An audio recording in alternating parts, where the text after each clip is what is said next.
Salam alaikum. أعوذ بالله من الشيطان الرجيم بسم الله الرحمن الرحيم السلام عليكم ورحمة الله وبركاته. Where do I begin? It's a lot of pressure when two speakers before you say I'm not going to take a lot of time. It puts a lot of pressure on you not to take a lot of time. But let me begin by a disclaimer. Disclaimer being one, I am not Shia, I'm Sunni, I'm a Sunni Muslim. That's because I'm going to cite Ali Shariati, a community of labels. People will be quick to label me that he quoted Ali Shariati there, then he's a Shia. So in one of his books, I'm not sure which one yet, but he mentions that he was being addressed by a group of people, and all of them were complaining that we've been talking and talking and talking, and nothing has changed, and nothing is changing. And his response to them was that, no, we've not been talking, we've not even begun talking. We've only been complaining, and that's why nothing has changed. And I'm happy that I see a shift now in the House of Ummah stakeholders meeting, in that we have moved from complaining to talking. It's from all sides of the fence, because this fence doesn't only have two sides. It doesn't only have an Indian and African side. It doesn't even only have a Malay or African and Indian side. It has many sides. There are people here whose ancestry, I'm sure if you trace it, they have African blood, they have Malay blood, they have Indian blood. How do we classify such people? So we need, in South Africa in general, not only in the Muslim community, but to find the right terminology to refer to each other. Not as Indian, not as Malay. Perhaps African would be the best, because I think all of us have entrenched roots in this beautiful continent of ours. So African would be, I think, the best a label that we can use for each other. So we are African Muslims, not Indian Muslims, not Malay Muslims, but African Muslims. Anyway, any society that doesn't introspect or self-criticize degenerates, and it ultimately eats itself up. It gets destroyed from within. And I'm happy that although the Muslim community has, since I've been a part of it for the past 18 years, alhamdulillah, since I've been a part of it for the past 18 years, it's a community that self-introspects and that self-criticizes. But why does this degeneration continue? Why does our introspection doesn't help us? Why doesn't self-criticism doesn't help us? It is because our egos have grown much bigger than the cause of Islam itself. We have begun to worship our egos, and it has become so normalized that we can't even recognize it when it happens.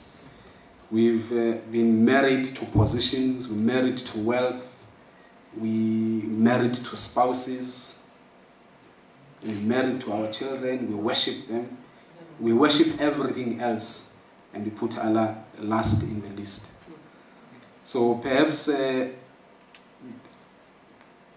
there's a saying, I'm not sure who is it attributed to, perhaps the House of Ummah is, we in the House of Ummah are who we have been waiting for. This is our moment. We have an opportunity to make a mark in this point in history. We have an opportunity to be amongst those who enjoy what is right and forbid what is evil. We dare not lose that opportunity, because if we lose it, we have Allah to face, and it's a prospect that I'm sure none of us are looking forward to facing Allah having failed in this duty that Allah has given us. So I'm encouraged by the talks today, and I see the shift that we are beginning to talk and we're beginning to move forward. And there's an idea that Steve Biko spoke about. They asked him, what do you see in the future South Africa? What would you like to see? Would you like to be part and join white people? And Steve Biko explained it thus, that what we need is, we don't want to be invited to an already set table. The table must be cleared. and then no one invites the other. Everyone comes, sits around the table, and then we decide how the table is going to be set up. This is what needs to happen in the Muslim community. We need, although these organizations and these institutions that we have a history and need reform, but they also need a culture change. I've been fortunate that in the past few years, I've held an insignificant position in the MYM, which has allowed me to peep into some of these institutions. And you see how much Muslims defer to power, or defer to perceived power. That I would be an insignificant person until someone hears that, oh, this is Thandile, the president of the MYM, and then people will start showing some respect to me. Or even though the position doesn't even, I mean, there's nothing, I'm just the president, there's nothing that I get from it. But just being the president of the MYM, then certain doors would be, maybe not widely open, but there'll be an opening just for me to come in and the rest must stay behind. So we need that culture shift, that we need not always defer to power. Because that has created a problem in our community, that we defer to power at the expense of the welfare of the Ummah. We do not disagree with not our ulama, because I don't like this. I know our ulama have done a lot of things, but a lot of bad things, but they've done a lot of good things as well. So the criticism should not be solely directed at the ulama, but as a community, we've deferred to power at the expense of the welfare of the entire community. We respect people with power, we respect people with wealth, even sometimes when they don't deserve our respect, because they've oppressed their workers, they've done all sorts of injustices. We still don't speak up because they have power, they have the wealth. So we need that kind of a shift. And I'm hopeful that the future looks good with the House of Ummah.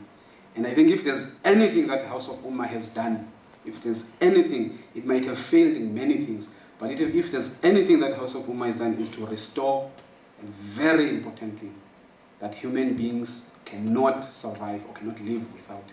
That is hope. That there's hope that this community can get back onto the correct trajectory.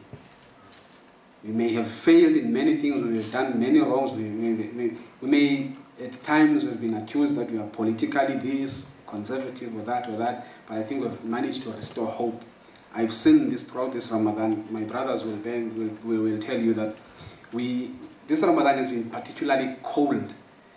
I'm not sure, maybe it's because, I don't know, but the sheikh that you saw there, by the way, Shoaib said he's not gonna, okay, Shoaib, I'm going to let out your secret now. It's in Guanabutle where I come from. So this Ramadan was particularly cold. So every Tarawih we were very cold, but we went there every single day. Because every one of us would say immediately after Tarawih that this could be the last winter in this sheikh. Inshallah, we may have next year a proper masjid where we may not have air conditioning, but we will not be exposed to the elements as we have been. So this Ramadan has been particularly special for us. It's been filled with hope. So if the House of Ummah has done anything, it is to restore hope. Without having taken too much of your time, thank you very much for affording me the respect of listening to me as my elders. I hope that something positive comes out of all of these deliberations, inshallah. And thank you very much to the speakers. Unfortunately, I'm not taking up the job of vote of thanks, but I need to. There are particular speakers that touched the chord in me. Sheikh Ihsan Talib, he touched sore points that are closer to my heart. So without wasting much time, shukran, and thank you very much for listening to me.